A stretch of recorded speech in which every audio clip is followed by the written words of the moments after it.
agriculteur s'est préparé au Sénégal qui montre ce qu'il produit, mais qui produit avec intelligence, respect et fierté.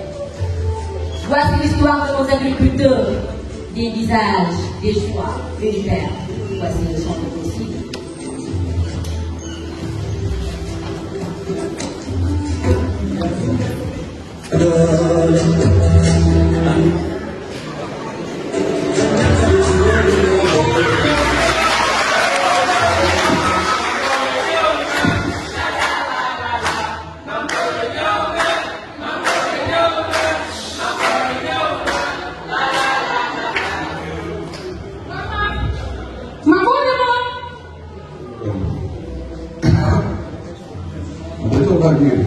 Ay ma, tere naa la tool yi ba sonn nee naa la nga bàyyi ñuy gone ñuy def tool.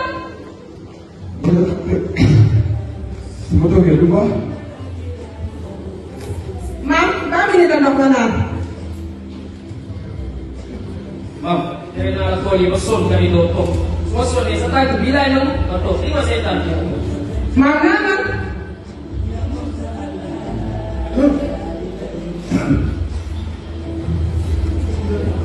maam yeggal suuf.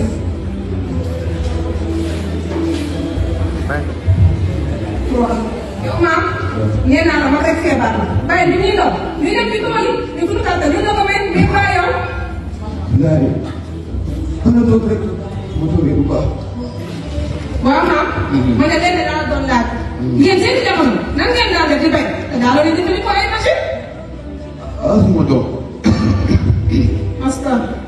ñu ne suñu jamono te suuf si lañ daan déglu daan doon jëfandikoo engrais chimique suñuy xool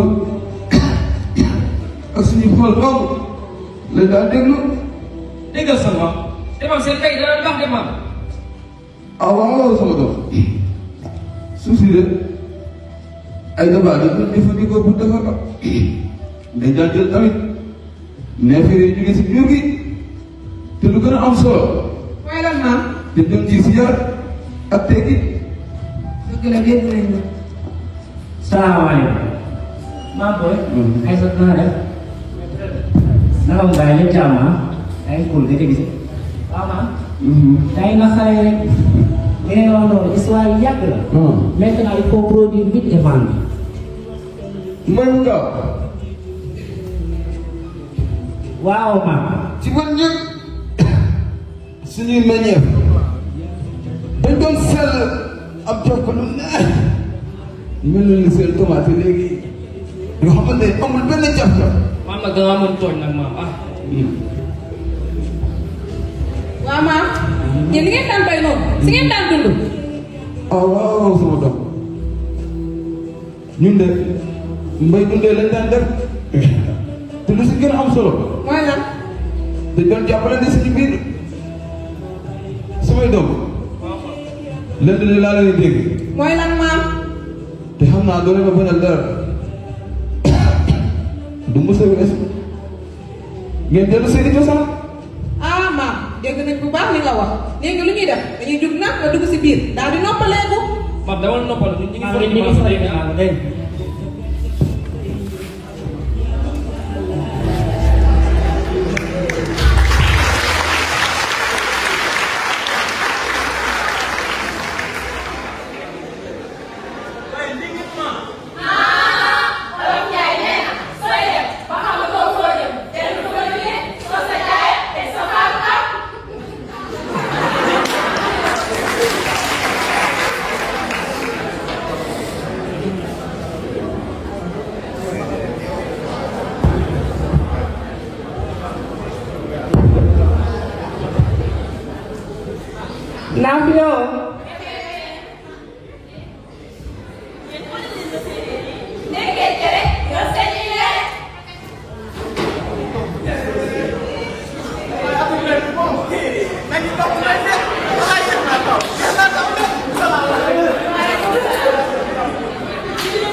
boy da ngay tooñ quoi naka laa mën a béyee benn hectare soble ci am 5 saako.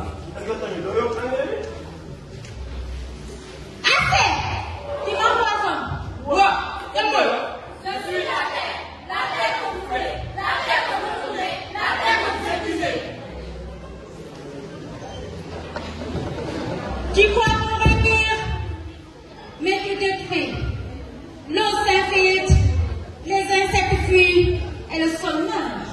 dañoo bëggoon rek yokk mbay mi doon suñu njaboot. Alors moi aussi, avec amour et soin.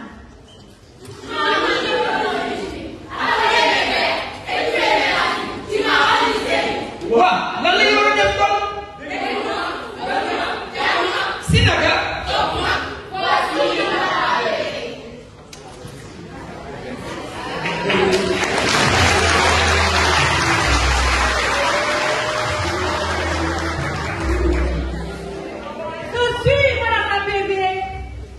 Accompagné de mes 3 enfants.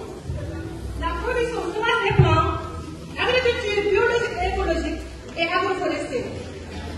Avec ma famille, l'agriculture est rentrée de bonne main. Mes enfants, présentez-vous. Moi, PSP, production de semences et plants. Je vous offre des semences améliorées, résistantes et adaptées, plus besoin de semences importées.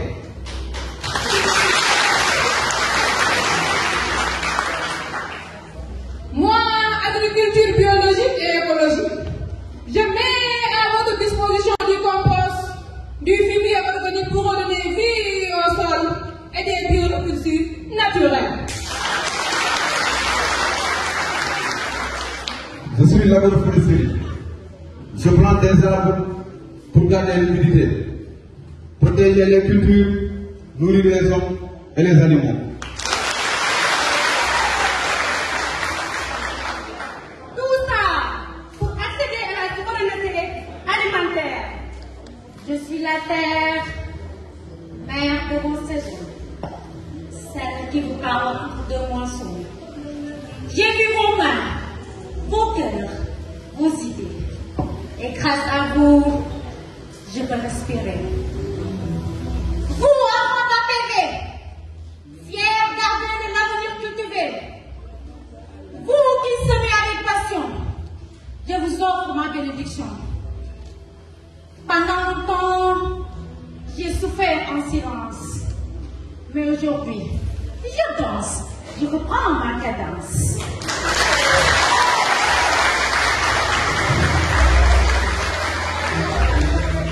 Souvent pas, je m'effleure, je m'élève. Vous êtes la pluie douce sur ma sève. Agronomie, science de mes entrailles, production végétale, force qui jamais ne défaille. Et grâce à vous, enfants d'APV, je redeviens forêt, rivière de beauté.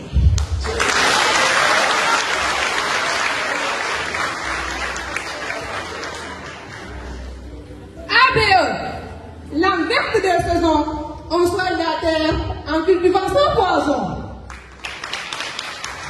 L'agroforesterie, l'art d'unir les vies, l'arbre et la graine en parfaite harmonie.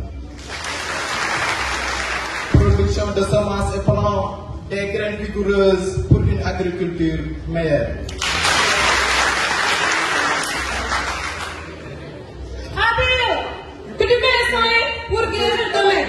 Production semences et plants, l'arbre et l'homme en même royaume. Agroforesterie, des graines solides pour un monde fluide.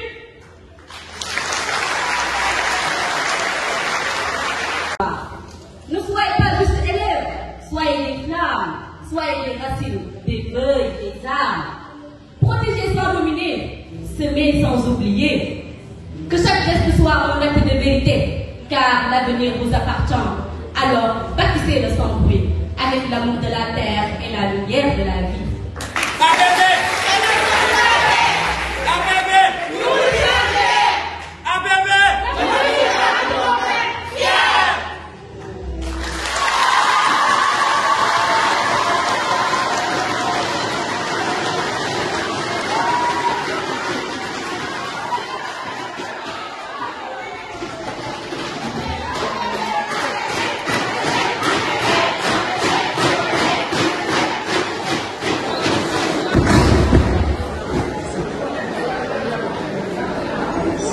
Aujourd'hui, nos jardins, nos cœurs sont beaux, nos regards sont envieux de l'âme.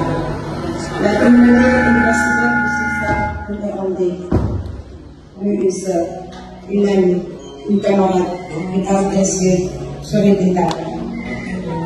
C'est la raison dans nos esprits confondus souvenirs, un chant interrompu, une lumière et un photo. Binta, c'était plus qu'un prénom dans une liste d'étudiants. C'était une présence, une chaleur, un modèle de sérieux et d'humilité. Elle portait ses rêves avec dignité, ses ambitions avec sagesse et son humanité avec une simplicité touchante. Dans les amphithéâtres, elle écoutait avec attention. Dans les groupes de travail, elle participait avec rigueur et respect. Dans les discussions, elle parlait avec douceur, sans hausser la voix, mais toujours avec sens. Elle était de celles qui ne se faisaient pas remarquer par le but, mais par la constance, la bienveillance et la force intérieure. Sa disparition est un choc, une blessure profonde dans notre mémoire politique. Elle laisse derrière elle un vide, un silence qui nous rappelle à quel point la vie est fragile, précieuse, éphémère. Mais elle laisse aussi une trace lumineuse, un exemple, un héritage moral, celui du courage, du respect, de la soif de savoir, de la paix intérieure. Celui Binta Bello avait des rêves, des projets, des ambitions qu'elle portait avec détermination. Son départ me rappelle que chaque instant compte, que chaque rencontre est une place, que chaque vie mérite d'être honorée. Et aujourd'hui, plus que jamais, nous devons nous souvenir d'elle, non pas seulement dans les larmes, mais dans l'action, dans la continuité de l'effort qu'elle incarne. À sa famille, nous exprimons notre profonde compassion. À ses amis, nous offrons notre épaule et notre prière. À ses camarades, nous disons soyez libres. À Binta elle-même, nous disons merci. Merci pour ce que tu as aidé, merci pour ce que tu as semé. Que le Tout-Puissant l'accueille dans son paradis éternel.